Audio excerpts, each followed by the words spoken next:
Hi, my name is Katarina Nichols, and I'm the seventh grade Red Team math teacher. I'm really looking forward to teaching your child in math this year. Hi, I am Peggy Jasinski. I am known to students as either Miss Jasinski or Mrs. J, whichever they prefer.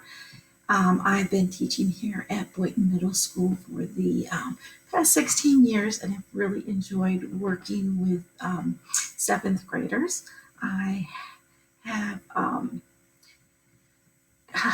jumped into this hybrid instruction and virtual instruction, as have all teachers, and have enjoyed the creativity that comes with creating engaging activities that are accessible to all students. Before we get started, if you take a look right below this video in the links, there's a link to the presentation that I'll be showing. And this might be helpful for you either now or later so that you can click on links within that presentation to help get to some helpful resources. If you need to get in contact with me or your child's other teacher, you can feel free to use the email addresses available here. Every child can expect to see me for an hour-long Google Meet on either Monday or Tuesday, and then also on Thursday or Friday. In addition to that, your child should expect to have about 30 minutes of asynchronous work on Wednesdays. This is designed to be independent, and I tell the students to set a timer for 30 minutes and not work beyond that. For the most part, your child will not have homework for math. The only time they would have homework for math is if they choose to do extra work or if they are not using their class time well and are unable to complete the assignments during the allotted class time. Curriculum outline. The bottom three links on this page lead you to sites telling you what standards and curriculum should be covered in the seventh grade. The top link leads you directly to our seventh grade Red Team math content outline. When you get there, you'll see this content outline. It breaks it down by unit. So on the right-hand side of this table, you'll see the topics that we're covering. And on the left-hand side of the table, it gives you information about when we're covering those topics and also links to the actual units. So for example, right now we're in Unit 2. If you click on the Unit 2 link, it will bring you to the module. This is really helpful because it breaks it down into an agenda for every day, as well as all of the assignments. So your student can see whether or not they've done the assignment. As you can see, this student has viewed the agenda and they've completed the first IXL multiplication practice. However, they have not completed the Wednesday activities and they have one late assignment. So the module tab is actually incredibly helpful for determining what the assignments are and whether or not your child has completed them. Please make sure you're receiving my weekly email.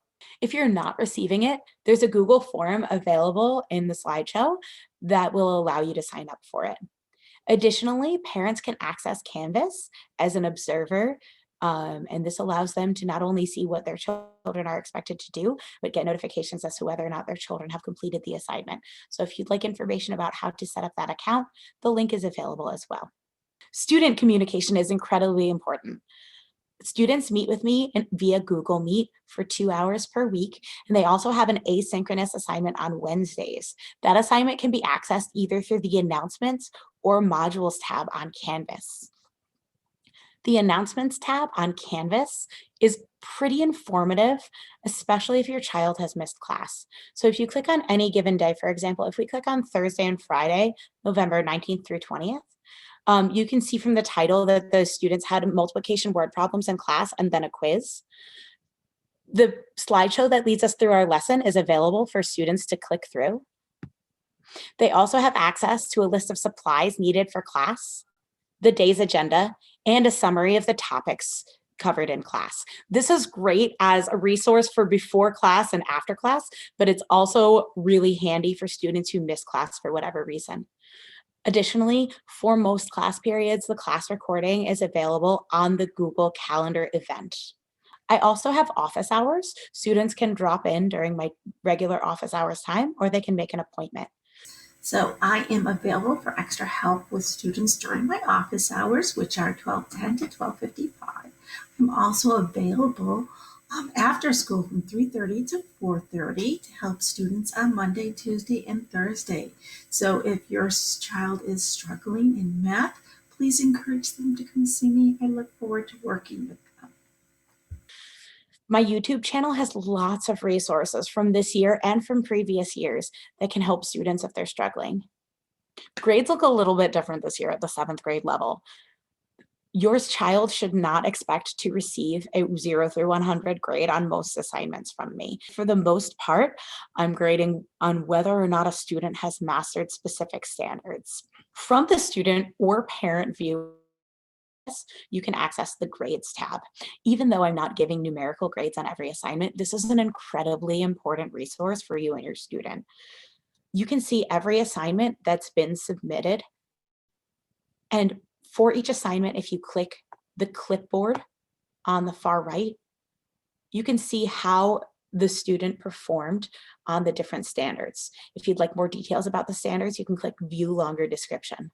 So typically, if the student scored either meets or exceeds expectations, they'll get a green mark, or if they did not meet expectations, it will show up in red.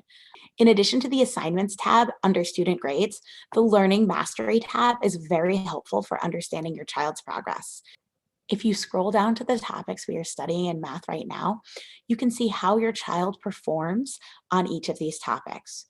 For example, this student on the scale of division, one time did not meet expectations and one time exceeded the expectations, but that shows that they have not mastered the skill. They have not showed consistently enough that they are succeeding. On the second standard, which talks about comfort with multiplying and dividing in general, the student has shown that they've consistently met expectations, so it appears that they've mastered that skill. As we go through different topics this year, this menu will be very helpful in determining how well your child is performing in class. If you're still watching, thanks for watching my whole video. Please feel free to contact me via email if there's anything at all I can do to help you or your child. And I'm really looking forward to a great rest of the school year. Bye.